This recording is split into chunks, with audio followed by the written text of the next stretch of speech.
Hartlik goeiemôre liewe vriende in ons Here Jesus Christus. Jy is nou ingeskakel by die oggendoordenkings van Uit die Woord Digitaal. Op hierdie pragtige môre is dit ons heerlike voorreg om voort te gaan met ons reeks uit die boek van Openbaring. Vanmôre gaan ons saam lees uit die woord van die Here, Openbaring 14 vers 6 tot 13. Toe het ek 'n engel hoog in die lug sien vlieg. Hy het 'n goeie boodskap gehad wat vir ewig van krag bly. Hy moes dit aan die bewoners van die aarde, aan elke nasie, stam, taal en volk verkondig. En hy het met 'n harde stem uitgeroep: Vrees God en gee aan hom die eer, want die tyd het aangebreek vir sy oordeel. Aanbid hom wat die hemel en die aarde, die see en die waterbronne gemaak het. 'n tweede engel het agter die eerste een aangevlieg en uitgeroep: Geval, geval het die groote Babylon, wat al die nasies van die dwelmdrank van haar onsedelikheid laat drink het. 'n derde engel het agter die eerste twee aangevlieg en hard uitgeroep: Wie die dier en sy beeld aanbid, en 'n merk op sy voorkop of op sy hand aanvaar, sal van die wyn van God se toorn moet drink. Dit word onverdun in die beker van sy oordeel ingeskink. In die teenwoordigheid van die heilige engele en die lam sal hy met vuur en swaal gepynig word. Die rook van hierdie pyniging styg tot in alle ewigheid op. En hierdie mense het dag en nag geen rus nie. Hulle wat die dier in sy beeld aanbid, en die wat die merk van sy naam aanvaar. Hier het die gelowiges volharding nodig. Hulle wat die gebooie van God nakom en in Jesus bly glo. Toe het ek 'n stem uit die hemel hoor sê: Skryf op, geseënd is die wat van nou af in die Here sterwe. Ja, sê die Gees, hulle sal rus van hulle arbeid, want alles wat hulle gedoen het, volg hulle. Ons lees vanmôre in ons teks, broeder en suster, van 3 engele.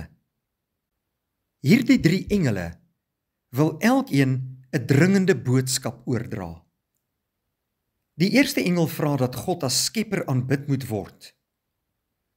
Die tweede voorspel die ondergang van Babylon as bose vesting. En die derde beskryf hoe die dieraanbidders gepynig sal word. Babylon was nie net 'n bose stad nie, broeder en suster, maar ook 'n onsedelike ryk wat bekend was vanweë sy afgodediens. Babylon het Jerusalem vernietig en die koninkryk van Juda in ballingskap weggevoer. Net soos Babylon in die geskiedenis die Jode se grootste vyand was die Romeinse ryk met sy hoofstad Rome die grootste vyand van die vroeë Christene. Johannes kon hom nie altyd openlik teen die grootste vyand, die Romeinse ryk, uitspreek nie. En daarom het hy vir die vyand die naam Babylon gegee. Die naam Babylon is dus die simbool van die vyand van God se kinders deur alle eeue heen. In hierdie geval moet dit veral op Rome betrek word.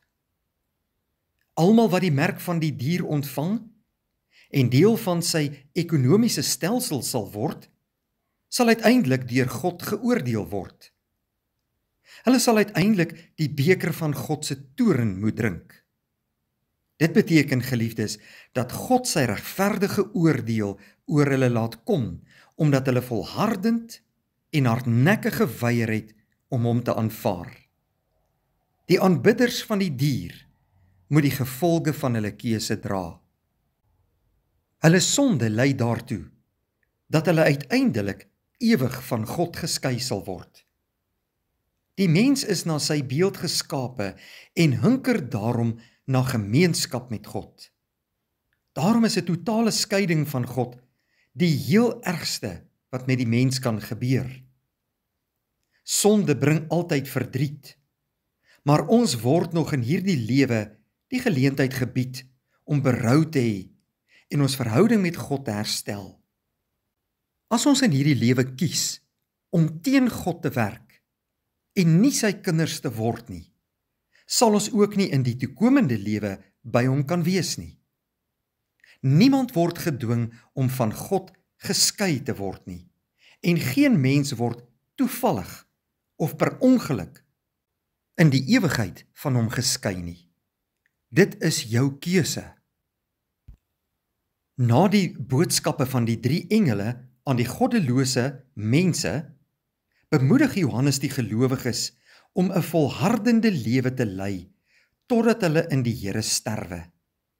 Dit beteken dat hulle sterwe geborge is by God. Dan is hulle verlos van verdrukking en hulle kan 'n mooi lewe en 'n ewige lewe saam met hom verwag. Broeder en suster, wanneer ons in hierdie goddelose wêreld leef, kom ek en jy hou ons oog op Jesus gerig. Kom ons kies God vandag, ons kies sy seun, ons kies sy woord, ons kies om gehoorsaam te wees en uit te volhard tot die einde toe. Dan leer die Here se woord vir ons, sal ons gered word en die ewige lewe ontvang. Kom ons bid saam. Here, baie dankie dat ons vanmôre kan stil word voor u genade troon in die begin van hierdie dag. Ons loof u vir wie u is, dat u ons God en Vader is, wat ons versorg en liefhet en in ons werk. Dankie Here vir u woord wat so kosbaar is. Bevestig vandag u woord in ons lewe. Help ons deur die Heilige Gees om vir u te kies met ons hele hart, met ons hele siel en met al ons kragte. Laat ons gehoorsaam ook vandag lewe en toegewyd volhard tot aan die einde van ons lewe. Vergewe al ons sondes, Here, en dankie vir Jesus wat die hoogste prys betaal het, sodat ons gered kan word. In Jesus Christus se naam bid ons dit. Amen. Baie dankie vriende, 'n mooi dag vir u.